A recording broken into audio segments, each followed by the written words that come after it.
Hello, I'm the Miami Autism Dad, Victor Antunes, the Inclusive Miami Realtor, and this is the Autism Podcast at Miami's Community Newspapers. Today I'm with Jim O'Connor. He is the Miami-Dade County Office of Drowning Prevention, and with Dr. Tana Carson. She is with the Nicole Wertheim College of Nursing and Health Sciences at FIU. Yep. Tana, Jim, I'm so glad to have you guys on this show. It's been a long time in the making, and drowning prevention is such a big topic for me as an autism dad, especially. Tana, tell me a little bit about yourself. So I'm an occupational therapist, and I am a very proud family member of somebody with autism. She's in her 40s, and she's phenomenal. She's taught me so many amazing things in my life. I do research at FIU, but I also do some community service activities, and one of those has been to establish a Learn to Swim program in the Florida Keys, and also to serve on the Special Needs Committee for Zero Drownings Miami with Jim. And the program in the Keys got a great name. What is it again? Keys Kids Swim. Yeah, great name. Jim? Yeah. Hi, I'm Jim O'Connor. Thanks again, Victor, for having me. I am the chief of the Office of Drowning Prevention for Miami-Dade County Parks and Open Spaces Department. And we oversee a brand new program, a couple years old now, called Zero Drownings Miami-Dade. And we're very excited about the program, and we're seeing an important, hopefully, prevention in the number of drownings here in Miami-Dade County. So important, because drowning amongst kids below 9 years old, I think it's maybe like the leading cause of accidental death, and then with autistic kids, it's even worse. Yeah. Well, actually, in Miami-Dade, it's the leading cause of accidental death for ages 1 through 14. Okay. And then, as you mentioned, with autistic children, they estimate about 40 times more likely than a child that it doesn't have autism. Yeah, and I'll tell you, as an autism dad, I've heard this statistic that 50% of autistic kids are wanderers, which is not true, 100%. Yeah, absolutely. You let go of their hands and they're off to the races. I also had a dad on from the Down Syndrome Association of Miami. He said that wandering is also a big problem with those kids.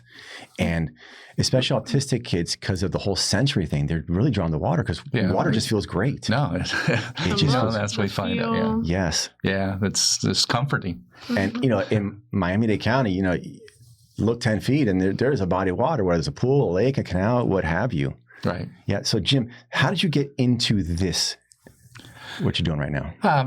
Really, my whole life has been pretty much aquatics. I'm someone that kind of has that chlorine in my veins. I had the opportunity to get my master's at the University of Oregon. I coached swimming there. I wrote my master's thesis on accidental drownings. I moved to Miami about 40 years ago. I've worked with the Red Cross. I've had the opportunity to teach at the University of Miami. And then I've been with the county about almost 35 years. And I worked to supervise the swimming pools and some of the open water beaches for Miami-Dade County. And then when the opportunity came about to establish an office of drowning prevention for the Zero Drowning program, I kind of jumped at that. That's great. And I got to say, I'm very proud of Miami-Dade County because even with the budget shortfalls, we still have our priorities right. And that's keeping our kids safe. Yeah. So I'm just really proud that Dade County is doing that.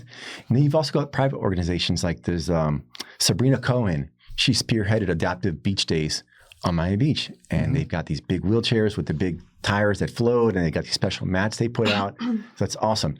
So Tana, you have a family member who's on the spectrum. Is that the reason you got into the work you're doing right now? No, not necessarily, but I grew up at a dive shop in the Florida Keys, so the water has always been kind of a natural habitat for me. And I also watched my dad work a lot with fire rescue and water rescue in the Keys as well. So water safety has always been somewhere in my mind. But really what I think triggered it for me was working in the clinic. I worked in an outpatient rehab facility in pediatrics at Shands. Up in Gainesville, and patient after patient after patient, we would try to get them excited about joining in on this inclusive triathlon that a nonprofit that works closely with us would host every year. And it was an amazing event. The inclusivity was spot on, and it was just such an exciting thing. And after so many conversations with parents where I discovered that we're here in the clinic working on handwriting skills and feeding skills, and we have bikes and we're working on biking skills even with PTs and co-treats, and these kids don't know how to swim. And their parents are terrified to sign them up for swim lessons because they're concerned that, well, does the swim instructor have the skills to work with them? And if they learn how to swim, will they be even more comfortable going near the water or to the water? And a lot of parental fears surrounding learning to swim for their children. And I thought, here we are in the clinic working with these kids on a daily basis, and we're not addressing this really important thing. So I started to become really passionate about it in practice, because I saw it as a part of our scope of practice, but something that we really weren't getting training on. So that's what I've set out to do at FIU, is to develop a training program. And I have Department of Defense funding now for a study to look at the training that we've developed and how it works and what parts of it are the most critical and the most important, so that we can start to build some curriculum for that for OTs, PTs, and rec therapists and other therapy professionals to really get involved, so we can join programs like Zero Drowning Miami and Keys Kids Swim and make sure they're inclusive and that the kids are getting everything they need to fully participate and to achieve their swimming and water safety goals. Now, Department of Defense, that's not an obvious one. Like, how's the connection? Yeah, so that's really interesting. It's the Congressionally Directed Medical Research Program. And they have, I think, 3 core topics that are determined, I think, by military members of topics that are important to them. And autism was one of them. So we received an award for the IDEA Award, which is kind of like, here's an idea. This should be a part of practice. These students just need training, or licensed professionals just need some additional training, and they could be out there doing this in practice. And the other benefit to that is if we're doing this in practice, we can bill insurance for these services and ideally make them more accessible and affordable and inclusive. So, which is a big one, because as an autism dad or a parent of disabilities, everything's just plus, and these bills they add up. So every little bit helps. Yeah, absolutely. Yeah. So Jim, the program is called Zero Drownings, although we don't like using the word drownings. Right. So it's an ambitious name. But if it's called Zero Drownings, but we don't want to talk about drowning, like, how does that all work? Oh, well, first of all, we could use drowning, okay? But the idea is to have zero drownings. So we wanted a name that really talked about our mission. And we're striving in Miami-Dade County to have zero drownings. And that's our goal. And this initiative is really a partnership.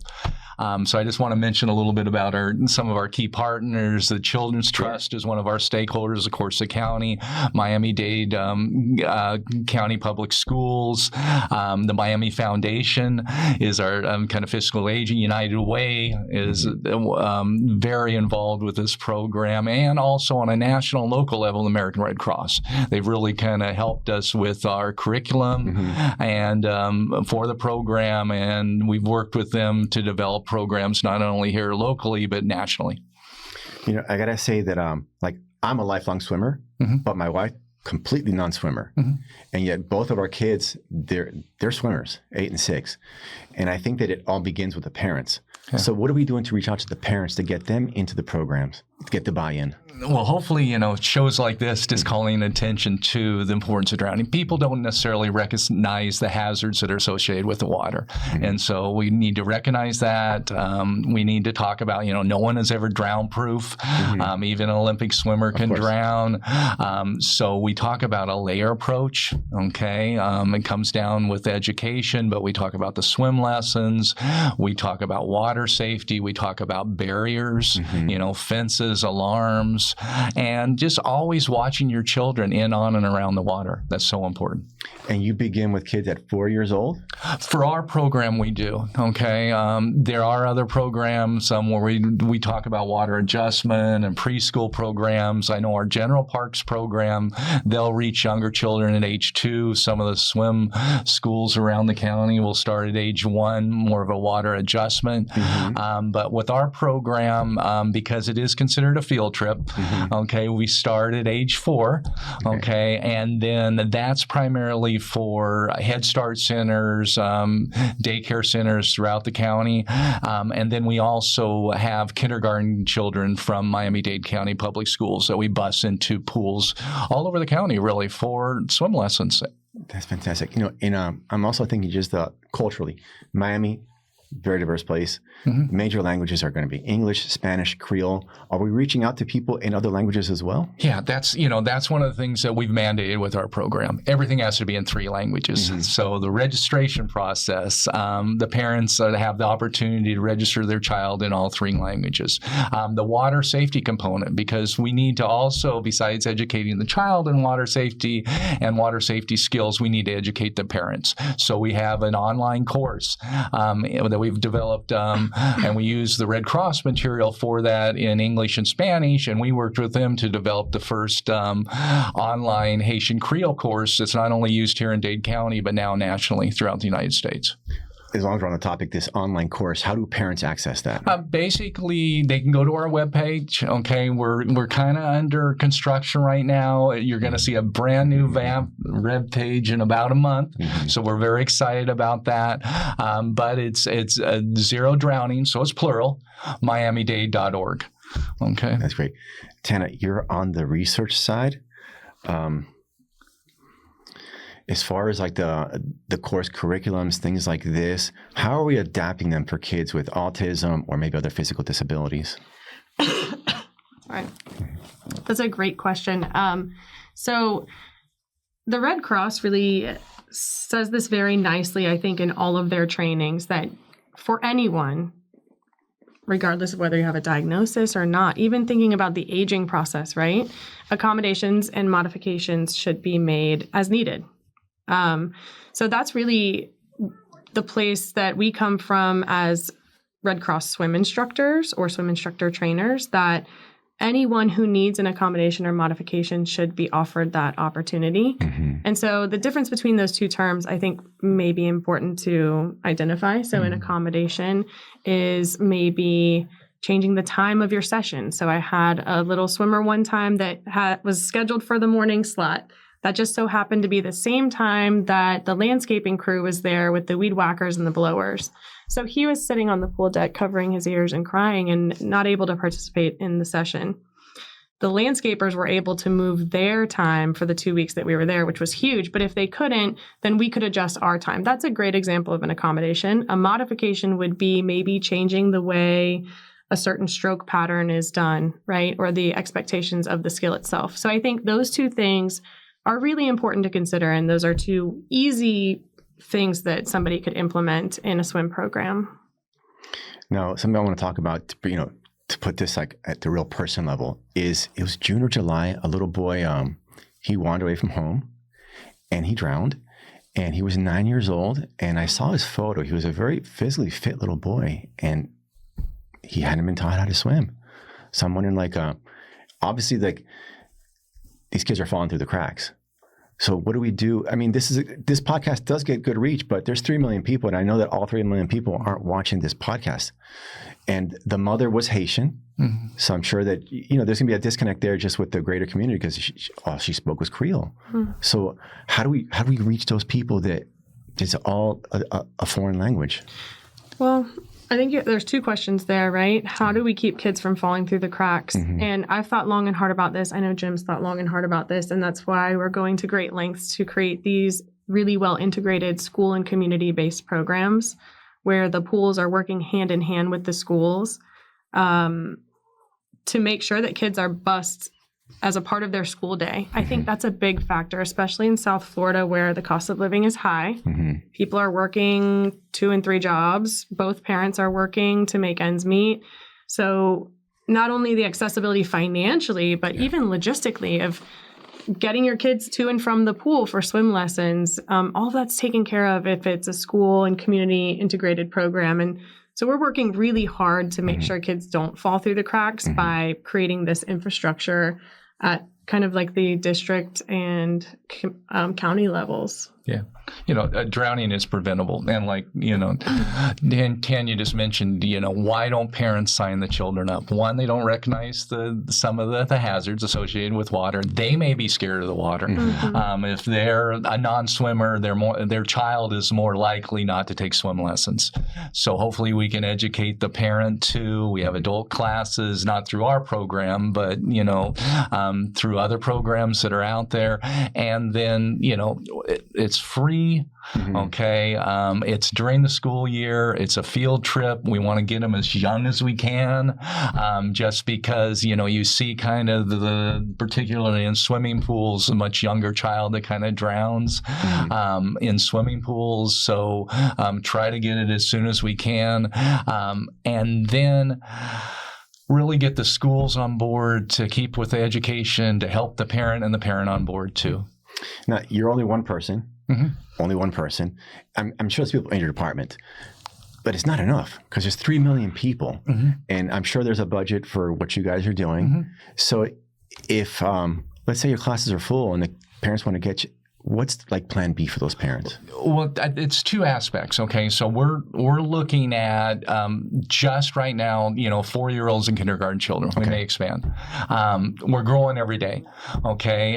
So our goal, last year we reached about, I want to say about 2,400 children. This year our goal is to reach, that's a lot of kids. 10,000 children. And then when we're fully up and operational, 20,000. How are we going to do that? Well, we got to get everybody on board.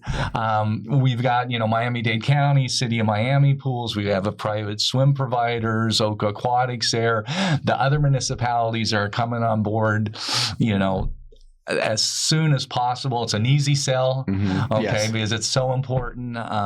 So we've got, Miami Gardens, City Doral coming on board. So just getting all the municipalities on board, that's one of our goal. And then to have somewhere where parents kind of know where swim lessons are. Okay. So this program is during the school year, but, most swim lessons are taught during the summer. Okay. They may not know that a pool is right around the corner. We find that out. So hopefully, through our webpage, putting out the word to seek that out, making it as cost, hopefully free if possible, for the program, so we don't have an economic challenge. And then just, educating them that this is, particularly with our program of terrors, we have a very stringent guideline for our swimming instructors. So we have a smaller ratio. I have a 1-to-6 ratio for this age group. So there's one instructor for every 6 students. We have a lifeguard that's in the chair that also isn't necessarily teaching. So they really only have one job, and that's to kind of watch the children. We do level 2 background checks on all of our instructors. So all those things kind of help alleviate some of the fears that the child may have. And we find that, that children, which sounds bad, but children are afraid to send their children to swim lessons because they feel that there may be a chance their child drowns. Yeah, now, 20,000, that's a lot of kids. Is. Now, for parents that are scared, it was at Shenandoah Pool. They didn't have one lifeguard. They had 4. Yeah. Which was a lot of people. But so the kids are very safe. Now, 1 in 6, 1 instructor to 6 kids. Autistic kids, though, right? I don't think 6 is a doable ratio. It really depends on the level. Okay. And so that's when we talked about accommodations. Some of our children might need one-on-one. Okay, they'll have, with the school system, typically they may have an aide that might be poolside too, to help and encourage a child. But really, we're going to accommodate what the child needs with our program. The Keys Kids Swim program was developed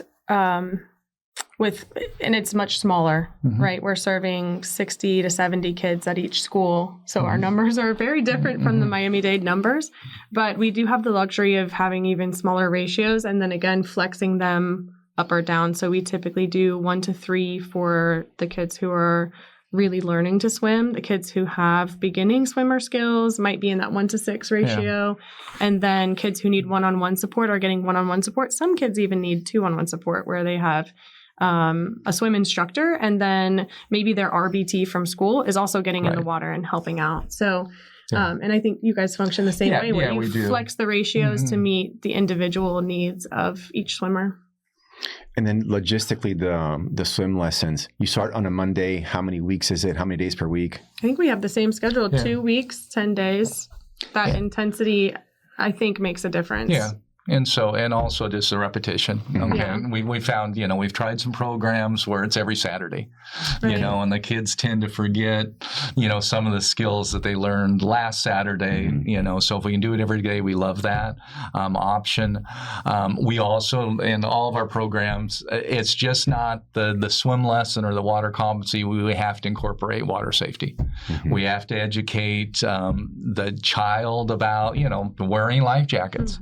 We have to educate, how to, don't jump in trying to save someone. Reach or throw, don't go, what's our Red Cross kind of curriculum for that. So we make it fun. All that information is also in 3 languages. Okay. So we have cartoons, we have mascots, and then we work with the teachers and the aides to also kind of incorporate some of those things in the classroom once they get back to the school or center. And I'm curious, like, let's say you take a 4-year-old, they go through your class. Is there follow-up the following year? How does that work? Or should the parents be doing this? What we do is it's an evidence-based program. Okay. So we have basically 10 skills that we teach, kind of water competency skills that are based on criteria by the Red Cross. They have a scientific council. It's more water adjustment, floating, kind of, we call it like a combination stroke, which is for the layperson is pretty much like a dog paddle. Okay. We don't care if they're pretty when they swim. We just want them to get to point A to point B.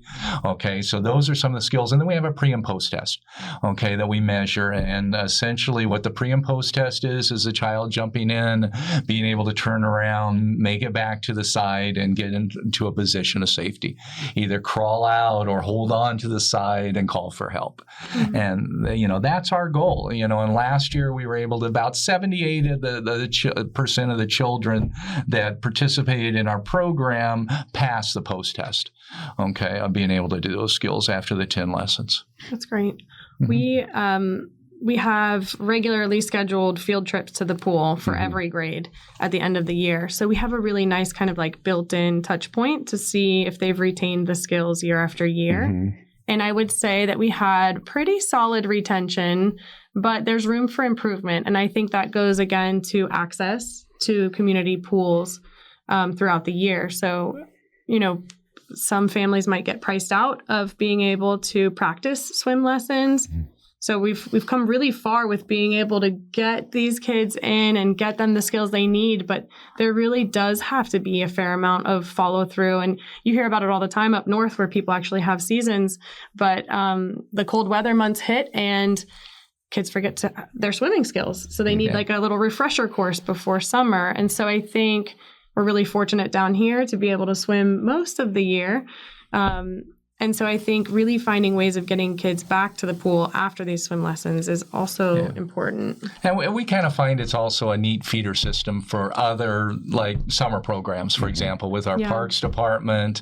Many of the children that kind of take the field trip, with the kindergarten kids, and we encourage the parent to make sure that they sign the child up for lessons either after school or in the summertime so they continue their education. That's a great idea. On it because they're not going to be after this program an accomplished swimmer.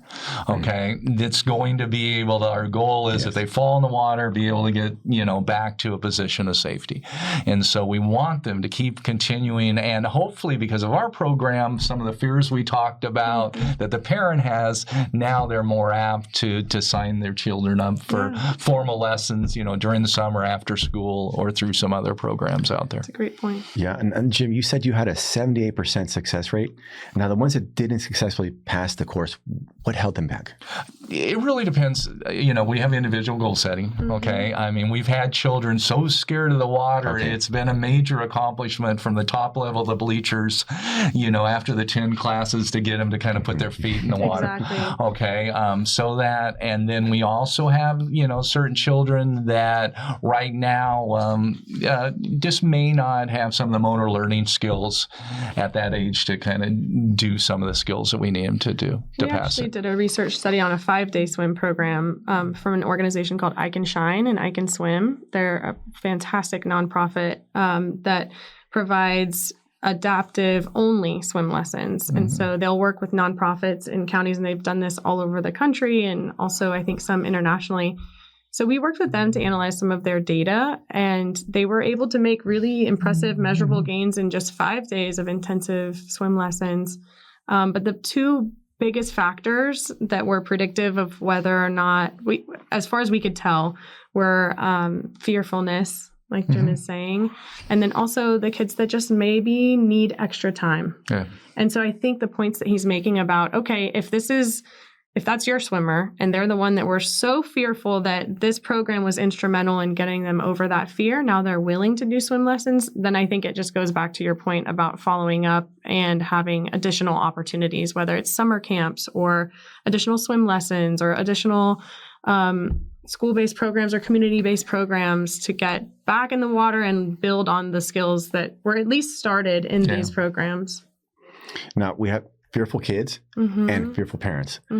How do you speak to parents who have a disabled child and assure them that they'll be safe in the water with your instructors?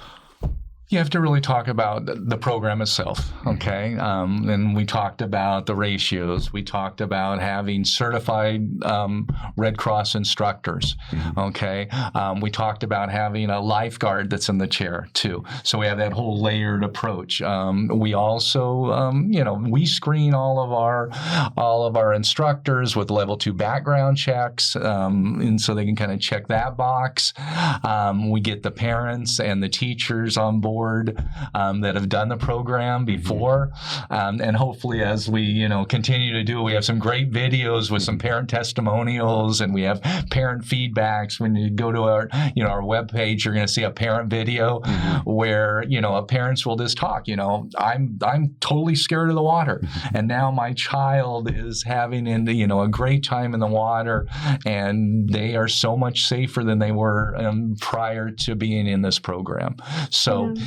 Those are some of the ways, but it couldn't be a hard sell. From what I've seen, too, there's already some trust built into the RBTs or the teachers that they're already working with. So I think having the schools involved in the programming, I think that does help, at least in my observations. Okay. We're almost done here. So I want to ask one last question here is, not last question, but another question is, you have zero drownings and the Learn to Swim program. What is the difference? Okay. Well, the difference is zero drownings is really a countywide initiative. Okay. It has the component of the field trips, the Learn to Swim lessons. We partner with municipalities all throughout the county. We partner with private swim schools and the schools, and we bus the kids during the school year. Okay, primarily 4-year-olds and kindergarten kids at preschool centers throughout the county and kindergartens. Okay, so that's zero drowning. Okay. When we talk about the different municipalities and Miami-Dade parks, we have our own Learn to Swim program. Okay, that we do in the summer, we do after school, those type of things, and the same thing with the municipalities and private swim providers. And the Learn to Swim is at what age? The American Academy of Pediatrics talks about, starting at age 1. Oh, really? Okay. But it's more of a water adjustment program. Okay. They can definitely learn some skills, but if you put a disposable diaper on a 1-year-old that fills up with water, becomes about 15 pounds. Okay, then it's tough. This. Yeah. So, but it's a good start. It's water adjustment. That's important. Educating the parent, because they're typically mom, pa, lessons. So the little secret that we do a lot in our parent and taught program is, yes, we're teaching the child some basic swimming skills, but we're also educating the parents the importance of water safety. Yeah. Absolutely. And I've seen videos of babies basically swimming underwater. So it's like, it's never too young to start these kids. Yeah, absolutely. And on the research side, like as far as like these little kids, is there too young or is any age? So I think as soon as a kid can move from the spot you set them in, they're at risk. Yeah, you're right. You're right. As a parent, you're just on high alert from the time they start thinking about crawling, and you can see them rocking back and forth to when they finally take off, right? Even rolling, right? I've seen toddlers, I've seen babies who can't crawl but can roll for miles. So I think as soon as a child can move from the spot you set them, you really want to consider water safety, period. And I think going back to what Jim said about the layers, right? If you feel like they're too young to begin water safety and water competency swim lessons independently, right? That they, there are options that start at 6 months. Yeah. And so there's lots of options out there that parents can think through on the learn to swim side and the swimming skills side. But there are also so many options on the water safety side, pool alarms, gates, barriers, supervision. Barriers are a big one. There are so many options for the protective factors, teaching the child good habits and skills that they need to hold hands or they need to ask an adult before they go near the water. Those habits are really helpful too. They sure are. So I think considering both sides of the coin, right? We have the swimming side and the water safety education side. And, sometimes you rely more heavily on one or the other, but they both need to be involved at every stage of development. They do. Well, I got the 2-minute warning 3 minutes ago. So I have last questions I want to ask you guys before we close it out. Okay. First question is, one thing parents underestimate about water safety, Jim? I just think they really don't necessarily realize how quick a hazard or an accident can happen. Okay. I mean, we talk about, having a water watcher at a party. They can't be on their cell phone.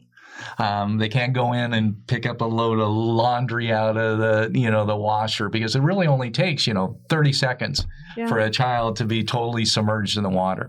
So it's constant supervision. If you're that water watcher, you need to make sure you're not flipping burgers, you're not on your cell phone at a pool party. You have one job and one job only, and that's to watch the children.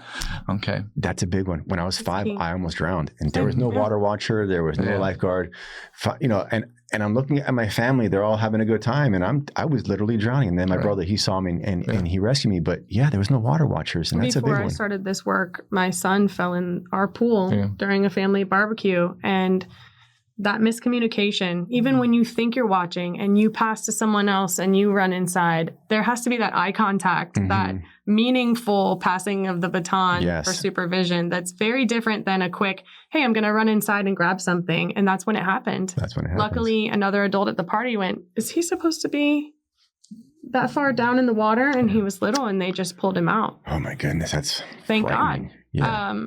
And, this was before I started doing any of this work and really became more educated myself and passionate about it. So that was the first thing I thought of too, was just how quickly something can happen and what supervision really means around the water. Another thing that I would want families to know about is that we know that the drowning rates are highest for kids under 4.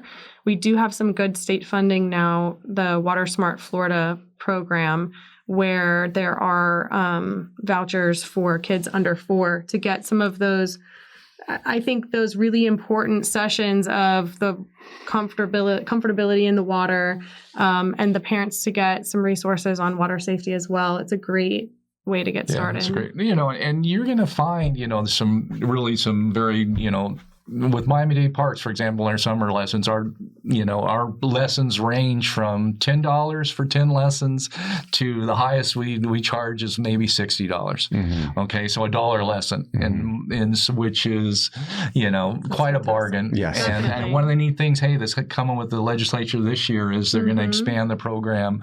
There's a bill to expand it to age 7. Awesome. For the lessons. Fantastic. Right. Question number 2, Tana, for you: the biggest myth about drowning prevention. Okay. I think it's drown proofing. Yeah. Drown proofing. That somebody is drown proof. And they're not, is what you're saying. And they're not. Yeah. Nobody. I think that the misconception is that drown proofing is possible, right? The people that I know who have drowned have been very strong swimmers. So I think the water safety education piece is really, really critical. Really critical. As a lifeguard, I've had parents actually come up to me, and you don't need to worry about my child because they've taken swimming lessons, watching them, watch the children over here, which just, everybody can drown. Okay. Well, then the third question is the perfect one for you. A success story that still gives you goosebumps. I think, now that I'm older, is, seeing some of the kids that, we've taught to swim, that have become lifeguards. Now they've had kids who unfortunately, with my age, now their children are lifeguards. Okay. So just seeing, how important they've recognized that water safety is and really made it a career. Okay. And a lot of our, kids are lifeguards go into be a firefighter or a police officer. So that just really makes us feel good when we see that. That's great. And this is a good one for you, Tana, because you're in research. One change Miami can make tomorrow that would prevent more drownings. Tomorrow. Wow. I've got one here. Yeah, let's flip it to Jim because I'm thinking making this change tomorrow. Making it a requirement in schools that every child knows how to swim. Absolutely. Make it physical education. If we can do that tomorrow, we spend so much time, teaching a kid how to do a layup, which is great. Okay, and obesity and all that kind of things. Why don't we spend that same amount of money making sure that child knows how to swim? Yes, that's a big one. Yeah. And I would go past Miami if we could do that in the U.S. Yeah. I think that. Maybe other countries have done this. I know Australia has done amazing things, but maybe there are examples out there if we could make it a mandated part of schools early on. Not this to graduate high school. I've heard of some places up north to graduate high school, you have to pass the swim test. I'm like, why are we waiting till then? It should be kindergarten. And it grade should school be the latest. Good one. All right. I agree. Last question, either one of you. If you could put one message on a billboard along I-95, what would it say to every parent in Miami? Teach your child swim. Perfect answer. And watch them while they're learning. Yeah. All right. Watch them in and on. Carefully. Well, let's turn to the camera and we'll sign off. This has been the Autism Podcast at Miami's Community Newspapers with Jim Connor and Dr. Tana Carson. Thank you for joining us, and we'll see you again next time.